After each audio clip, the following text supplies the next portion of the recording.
Hello guys, welcome to my channel Shivanshu Chaudhary. और इस video में हम बैंक ऑफ बड़ौदा के बारे में बात करेंगे। बिग टाइम फ्रेम में आज हम एनालाइज कर रहे हैं, सारी वीडियोस वगैरह लर्निंग वीडियो बना रहे हैं हम।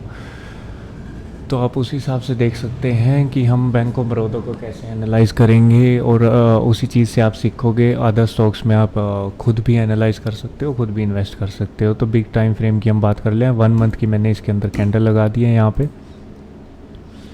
वो 5 मिनट का काम होता है, एनालाइज करने में ज़्यादा देर नहीं लगती है। इस लेवल को हमने मार्क किया है यहाँ पे, जो रेजिस्टेंस एरिया है, ठीक है। और डाउन साइड में हमें कुछ भी यहाँ पे दिखाई नहीं दे रहा कुछ खास। अगर ये लगाए तो हम लगा सकते हैं, पर वेस्ट है, कोई फ़ायदा है नहीं है। इतना डाउन में गिरेगा नहीं स्टॉक। ये रीज़न मैं बता देता हूँ इसका। 2-3 रीज़न है। मतलब ये नहीं है कि हर स्टॉक की एक ही कहानी है कि वो ब्रेकआउट दे रहा है, वो ऊपर जा रहा है, वो फलाना जा रहा है, वो रीटच ले रहा है। हर स्टॉक की एक कहानी नहीं होती। एनालाइज करने के भी अलग अलग तरीके होते हैं। जैसे लास्ट वीडियोस में देखा होगा आपने, 2 वीडियोस जो मैंने अभी कोटक और एक्सिस की अपलोड की है, उसमें अगर आप ध्यान से देखो तो उसमें पैटर्न्स अलग हैं, इसमें पैटर्न्स अलग हैं। अगर इसको ध्यान से देखोगे तो इसमें भी समझाऊंगा मैं कि ऊपर का ही क्यों बोल रहा हूँ। कि अब एक तरह से लगा लो कि कुछ बड़ा ही होने वाला है इंडियन स्टॉक मार्केट में, कि सब जो स्टॉक्स हैं वो ऊपर का ही इंटेंशन शो कर रहे हैं। एसबीआई हो गया, कोटक हो गया, एचडीएफसी हो गया, एक्सिस बैंक हो गया, आईसीआईसीआई हो गया। चैनल सब में ड्रॉ हो ना हो, time frame means mean reversion concept clear हुआ है नहीं हुआ है, मतलब सब अलग चीज़ें हैं। पर जो पैटर्न है, जो ट्रेंड है, सब यही शो कर रहे हैं कि अप साइड जाना है, अप साइड जाना है। अब यहाँ पे देख लेते हैं हम क्यों जाना है अप साइड। अगर हम ईएमए लगा के देखें तो कुछ खास इसमें समझ में नहीं आ रहा है। तो यहाँ पे अलग अलग टाइम फ्रेम में हमें एनालाइज करना होगा। तो अगर यहाँ से देखें हम, ये कोरोना टाइम की बात है, उसके बाद इसने अपसाइड ब्रेकआउट किया, तो उसके बाद सिर्फ टच कर रहा है यहाँ पे। इसको एक बार भी डाउन साइड इसने ब्रेकआउट नहीं किया, ठीक है। और उसके बाद यहाँ छोटे 1 डे की टाइम फ्रेम है, यहाँ देखें तो यहाँ भी लेवल अच्छे से रिस्पेक्ट हो रहा है। यहाँ पे 1 बार, 2 बार, 3 बार, और दोबारा से फिर यहीं हलचल शुरू हो रखी है। पर यहाँ पे मैं रीज़न बताऊंगा आपको कि इसमें कितना टाइम है यहाँ से अपसाइड मूवमेंट आने के लिए, ठीक है। यहाँ से 1 वीक की कैंडल लगाई, उसके हिसाब से देखें तो ईएमएस वगैरह में काफ़ी डिफरेंस है। और 1 मंथ की कैंडल लगाएं हम तो भी काफ़ी डिफरेंस है। तो जी हम इसको यहाँ से अभी के लिए हटा देता हूँ मैं। इसमें है ना सिनेरियो कुछ हो रहा है, इसमें अभी टाइम नहीं आया कि ये ब्रेकआउट दे। तो थोड़ा सा ध्यान देना कि मतलब अभी रहते हैं इसमें एक महीना 1.5 महीना रहता है अभी ब्रेकआउट आने के लिए ना इसके अंदर। तो अब हम यहाँ पे वॉल्यूम लगाते हैं। थोड़ा सा ध्यान से देखो, अब ये वॉल्यूम था इसके अंदर यहाँ पे, और ये कोरोना टाइम में इसके अंदर यहाँ पे फॉल हुआ था, अच्छा खासा फॉल हुआ था। पर अब ही क्यों मैं बोल रहा हूँ कि महीने 2 महीने में इसके अंदर अपसाइड मूवमेंट आएगी। तो अब ये लगा लो कि ये 180 से मुश्किल से 200 के बीच में घूम रहा होगा इसका प्राइस जो है। पर यहाँ से इसके अंदर देखें तो वॉल्यूम में इतना ज़्यादा इंक्रीज़ हो रखा है। इसमें और इसमें डिफरेंस कोई छोटी बात नहीं है, साफ साफ हम अपनी आंखों से देख सकते हैं। कुछ चश्मे लगाने की ज़रूरत नहीं है हमें। ये लगा लो कि इसके ब्रेकआउट इसमें और इसमें कितना ज़्यादा वॉल्यूम में डिफरेंस है। और यहाँ पे बायस ऐड होते जा रहे हैं। ये ऐसा नहीं होता कि छोटे मोटे ट्रेडर जैसे हमारे जैसे हो गए, फलाने की इतने शेयर उठा लिए, 100 शेयर उठा लिए, 200 शेयर उठा लिए। यहाँ पे लाखों करोड़ों शेयरों की बात हो रही है कि इतने इतने शेयर यहाँ पे परचेज हो रखे हैं सिर्फ इन एरियाज़ में। और इसको यहाँ तक ही लगा लो। अब यहाँ के बाद थोड़ा वॉल्यूम डिक्रीज़ होना स्टार्ट हुआ है। और कितने दिन हो गए, 821 दिन हो गए। तो कितने हो गए, ये लगभग 2.25 साल के आसपास हो गया इनको एक्टिव हुए। अब कुछ लोग जो छोटे ट्रेडर वगैरह थे, तो पॉइंट्स में देखे तो अच्छी मूवमेंट। अब किसी ने 30-40 रुपये पे लिया होगा और उसको 200 रुपये पे निकालने का मौका मिल जाए, कोई छोड़ेगा नहीं इस चीज़ को। एग्जाम्पल से ले लेते हैं, कभी भी छोटे 10-20 हज़ार रुपये वाले के हिसाब से एनालाइज नहीं होता। 5 लाख शेयर हैं और 50 पे लिए हमने, 10,000 शेयर आ गए। 10,000 को हम पहले ये कर लेते हैं 190 माइनस 50, 140 गुना 10,000, 14 लाख रुपए बन जाते अगर किसी ने 5 लाख रुपए लगाए होते, नीचे बाय करके ऊपर निकाला होता। ये तो थी अब तक की कहानी। बात करते हैं हम इससे आगे की, कि अब आगे क्या होगा। 2-3 चीज़ें कंफर्म हो रही हैं, ठीक है। एक तो ऊपर रेजिस्टेंस एरिया हो रहा है, बायर्स काफ़ी ज़्यादा है। ईएमए के हिसाब से देखें तो वो भी काफ़ी ज़्यादा रिस्पेक्ट दे रही है। बाय कर ये मीन्स हर तरह से रिस्पेक्ट दे रही है यार। देख लो ना आप अच्छे से कि यहाँ पे डाउन साइड आ ही नहीं रही है, एक बार भी इसने डाउन साइड ब्रेक डाउन ही नहीं करने दे रहे हैं इसको, सस्टेन हो ही नहीं रही है, जैसे नीचे आ रही है फिर ऊपर जा रही है, जैसे नीचे आ रही है फिर ऊपर जा रही है। यहाँ पे काफ़ी निकले हुए हैं पर्सन, इसको प्रॉफिट बुकिंग बोलते हैं गाइस। जैसे इस एरिया में आई है ना तो उसके बाद से देखो अब रेड कैंडल बढ़ी है, प्रॉफिट बुकिंग बोलते हैं। तो अब इस एरिया में क्या होगा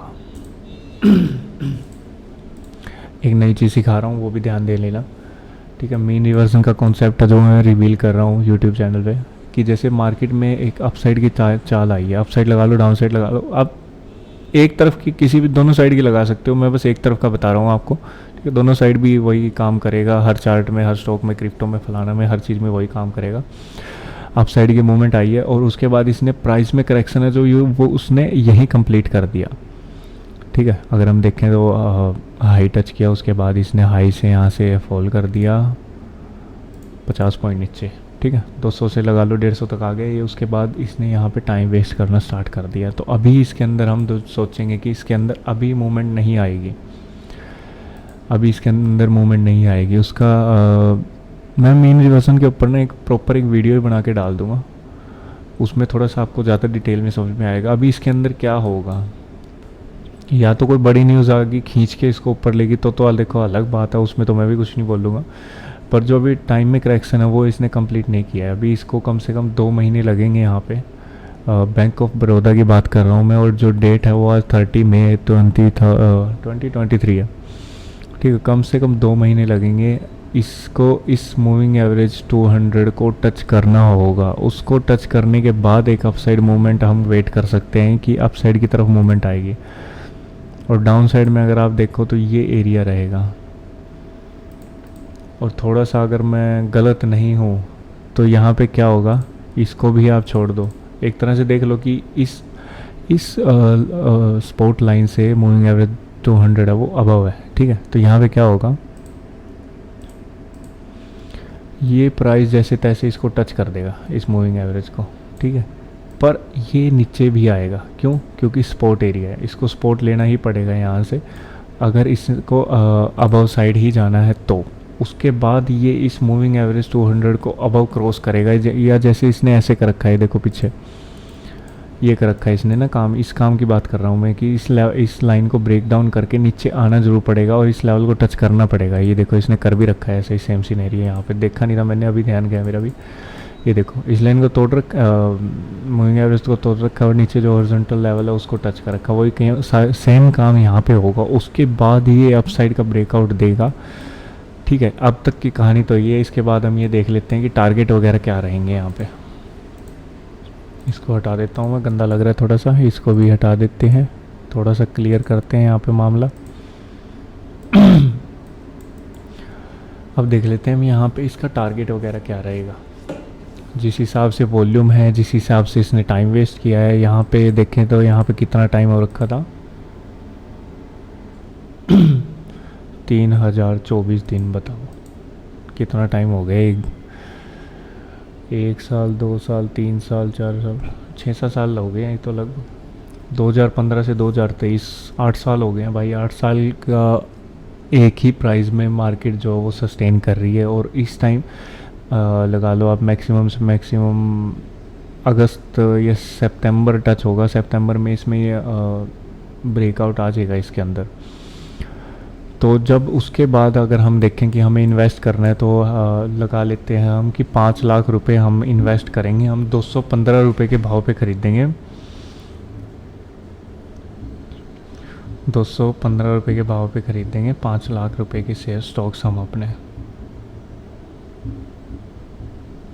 तो लगभग 2325 शेयर हमारे आएंगे, ठीक है। और अब मैं टारगेट की बात करता हूँ, जो इतना टाइम फ्रेम है जो उसका ब्रेकआउट आएगा इतने टाइम के बाद, तो लगभग जो बैंक ऑफ बड़ौदा है उसका प्राइस होना चाहिए कम से कम